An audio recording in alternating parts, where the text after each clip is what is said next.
तो वेलकम है दोस्तों। चलिए, आज की इस वीडियो काफ़ी लेट से आ रहा है और आज हम लोग पढ़ाई से थोड़ा सा डिफरेंट बात करेंगे कि आपके जो पेपर होते हैं उसके फुल फॉर्म जानेंगे। ठीक है, क्योंकि अक्सर आपसे कोई पूछ लेगा कि इसका फुल फॉर्म क्या होता है। जैसे आईआरसी है तो इसको फुल फॉर्म पूछ लिया, या फिर सीसी का, या फिर एमजे का, या फिर आईवीएस वगैरह वगैरह। ठीक है, तो अभी आपके टोटल 8वें सेमेस्टर में ये काम आने वाला है। आप हो सके कॉपी पेन तो नोट कर लीजिएगा। और हम लोग ये भी जानेंगे इस वीडियो में कि अगर आप ये एग्ज़ाम भी फेल कर जाते हैं तो क्या होगा। ठीक है, चलिए तो स्टार्ट करते हैं। पहला है हमारा एब्रीविएशन। एब्रीविएशन इसको शॉर्ट फॉर्म हम लोग बोल सकते हैं।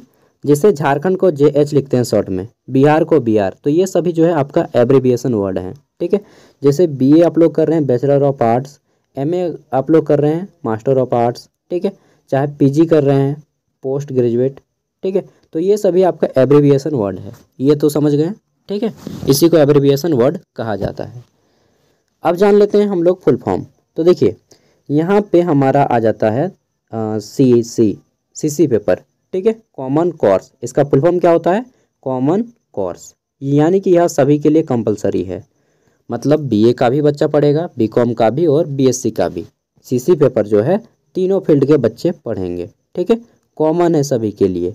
हम लोग बोलते हैं ना कि 2x + 3x, इसमें कॉमन क्या है? तो हमारा जो है इसमें x कॉमन आ रहा है, इसको बाहर निकालिए जी। इसी तरह से करते हैं ना हम लोग मैथ में। ठीक है, तो कॉमन मतलब है कि सभी में इसको पढ़ना है। नेक्स्ट है हमारा IRC। IRC का फुल फॉर्म होता है इंट्रोडक्टरी रेगुलर कोर्स। क्या होता है? Introductory regular course. ठीक है, इसी को हम लोग IRC बोलते हैं। आगे देख लेते हैं। तो नेक्स्ट है हमारा IVS पेपर। क्या है? IVS, इसका फुल फॉर्म क्या होता है? तो IVS का फुल फॉर्म होता है इंट्रोडक्टरी वोकेशनल स्टडीज़। क्या होता है? Introductory vocational studies. अब यह पेपर क्या होता है? तो देखिए यह पेपर जो है आपका एक तरह से वैषयिक अध्ययन इसको बोलते हैं। यानी कि इसमें आपको जो है पारंपरिक जो पढ़ाई होता है उससे थोड़ा सा हट के नया ज़माने का पढ़ाई पढ़ाया जाता है, जिसमें आपको ऑर्गेनिक फार्मिंग हो गया। ठीक है, यानी कि आप खेती कीजिए भाई और नई तकनीक के साथ कीजिए। ठीक है, तो इसी को बोलते हैं ऑर्गेनिक फार्मिंग, जैविक खेती जिसको हिंदी में बोला जाता है। ब्यूटिशियन आ गया है कोर्स। ठीक है, बहुत से लोग अपना अपना ट्रेवल एंड टूरिज्म है, बहुत सारा है। ठीक है, इसमें कंप्यूटर बेसिक मल्टीमीडिया है, फंक्शनल हिंदी है, इंग्लिश कम्युनिकेशन है। तो यह जनरली आपको ऐसा चीज़ पढ़ाएगा जो आपके जीवन में काम आए। ठीक है, थोड़ा सा किताबी दुनिया से हट के। IBS का full form introductory vocational studies. Next है हमारा IAP। IAP इसका फुल फॉर्म क्या होता है? देखिए IAP, I से आपका है इंटर्नशिप। ठीक है, नेक्स्ट है S से अप्रेंटिसशिप और P से है प्रोजेक्ट। देखिए इंटर्नशिप क्या होता है? मान लीजिए आप कोई मेडिकल कोर्स करते हैं, नाम सुने होंगे MBBS। ठीक है, तो ये जो कोर्स करता है, जब इनका कोर्स कंप्लीट होने लगता है 4 साल, तब जो है इनको 1 साल कम से कम या फिर 6 मंथ इन लोग जो है किसी हॉस्पिटल में प्रैक्टिकल करता है, उसी को बोला जाता है इंटर्नशिप। ठीक है, आप आपने किताबी ज्ञान ले लिया, अब आपको प्रैक्टिकल में लगभग 1 साल के मान के चलिए ना, 1 साल आपको हॉस्पिटल में रह के काम करना है, तो इसी को बोलते हैं इंटर्नशिप। ठीक है, कि इंटर्नशिप आपने कैसा कंप्लीट किया, सुई वगैरह भोगने लगते हैं नहीं। ठीक है, तो उसी तरह से आपको जो है अब आपको प्रैक्टिकल भी कराया जाएगा यह 4 साल के प्रोग्राम में, इसी को बोलेंगे इंटर्नशिप। ठीक है, यानी कि प्रैक्टिकल नॉलेज कितना है। अप्रेंटिसशिप दोस्तों ITI होता है, उसके बाद आपका सुने होंगे कि बहुत से लोग अप्रेंटिस करता है, रेलवे अप्रेंटिस हो गया, सेल भेल गेल, बहुत सारे अप्रेंटिस होता है। ठीक है, तो अप्रेंटिसशिप होता है जिसमें आप अपने काम के बारे में ट्रेनिंग लेते हैं। ठीक है, और इसमें आपको पढ़ाई कम और प्रैक्टिकल ज़्यादा कराया जाता है। ठीक है, प्रोजेक्ट क्या होता है? तो आपने प्रैक्टिकल क्लास 11, 10th, 12th में प्रैक्टिकल दिया होगा, बस वही प्रैक्टिकल है प्रोजेक्ट। समझ गए? IAP का इंटर्नशिप, अप्रेंटिसशिप, प्रोजेक्ट। नेक्स्ट देख लेते हैं तो VS दोस्तों बस कुछ नहीं, IBS को ही दूसरी रूप में हम लोग बोल सकते हैं VS। ठीक है, IBS जो हमारा सब्जेक्ट है इसी को हम लोग बोलेंगे VS वोकेशनल स्टडीज़। ठीक है, बस बाद में इसका नाम चेंज कर दिया जाता है।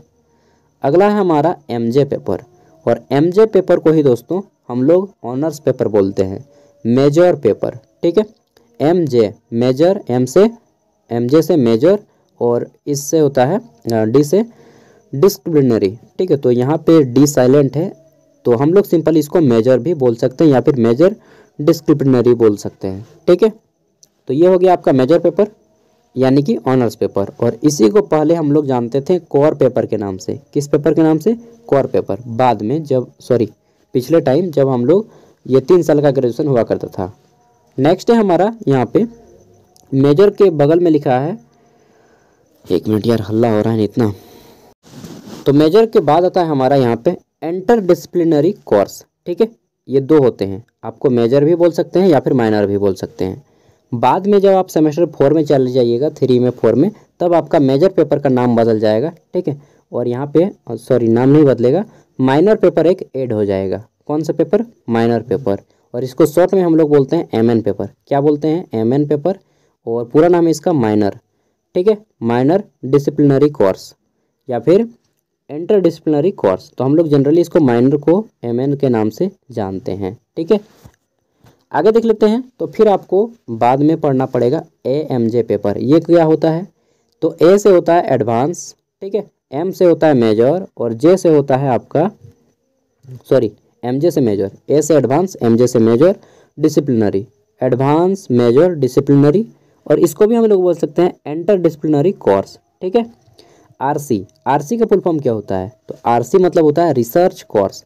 रिसर्च मतलब दोस्तों जैसे किसी भी फील्ड में हम लोग रिसर्च करते हैं, ठीक है, खोज करते हैं, थोड़ा सा आपको इसमें भी रिसर्च करना पड़ेगा। नेक्स्ट है हमारा VSR। इसका फुल फॉर्म क्या होता है? तो वी से होता है हमारा वोकेशनल, ठीक है, एस से हो जाएगा study associated, vocational study associated, और आर से रिसर्च, और पूरा बोलेंगे vocational studies associated with research. तो दोस्तों ये होते हैं आपके कुछ फुल फॉर्म जो कि ग्रेजुएशन 4 साल के प्रोग्राम में आपको काम में आएंगे।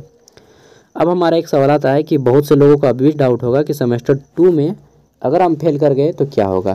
फर्स्ट ऑफ ऑल अभी ये बात आपको सोचना नहीं है, लेकिन हाँ ये बात भी ज़रूरी है क्योंकि बहुत से लोग पक्का है कि ये 4 साल ग्रेजुएशन नहीं कर पाएंगे क्योंकि टफ इतना कर दिया गया है। ठीक है, तो उनके लिए इग्नू एक ऑप्शन है। ठीक है, तो इग्नू के बारे में भी मैं बताऊंगा किसी टाइम। इग्नू में 3 साल का ग्रेजुएशन होता है, अभी भी हो सकता है आने वाले टाइम में यहाँ पर भी 4 साल का हो जाए।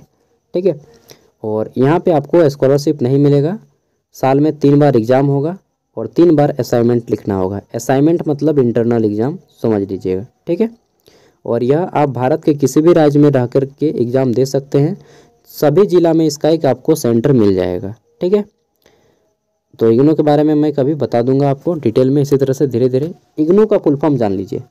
तो क्या है यार ये इग्नू क्या है? आपने नाम सुना है? इलू। ठीक है, ILU। इसका तो सबको जानता है ना, इसका फुल फॉर्म कौन नहीं जानता है? और जो नहीं जानते हैं या तो आप बहुत ईमानदार हैं या फिर आप बहुत बड़े बुड़बक हैं। मतलब फुल फॉर्म तो जानना चाहिए। ठीक है, यूज ना करें ये मैं बोलूँगा। चलिए इग्नू का फुल फॉर्म जानते हैं। तो इग्नू देखिए ये क्या होता है इसके बारे में बता देता हूँ। IGNOU। ठीक है, देखिए आई से होता है Indira Gandhi national open university, यानी कि Indira Gandhi national open university. Hindi में बोलेंगे दोस्तों इंदिरा गांधी राष्ट्रीय मुक्त विश्वविद्यालय। ठीक है, यानी कि यह एक आपका ओपन यूनिवर्सिटी है, इंदिरा गांधी राष्ट्रीय मुक्त विश्वविद्यालय। ठीक है, एक आपने सुना है कि एक बोला जाता है कि एक रेगुलर कोर्स होता है और एक डिस्टेंस कोर्स होता है। ठीक है, तो ये आपका डिस्टेंस है, रेगुलर नहीं है। ठीक है, रेगुलर नहीं है इंदिरा गांधी, आपका डिस्टेंस है। मतलब जो है इसका मतलब होता है इग्नू का मतलब कि आपने काम के साथ पढ़ाई किया है। ठीक है, काम भी किए हैं और पढ़ाई भी किए हैं, इसका मतलब यही होता है जनरली।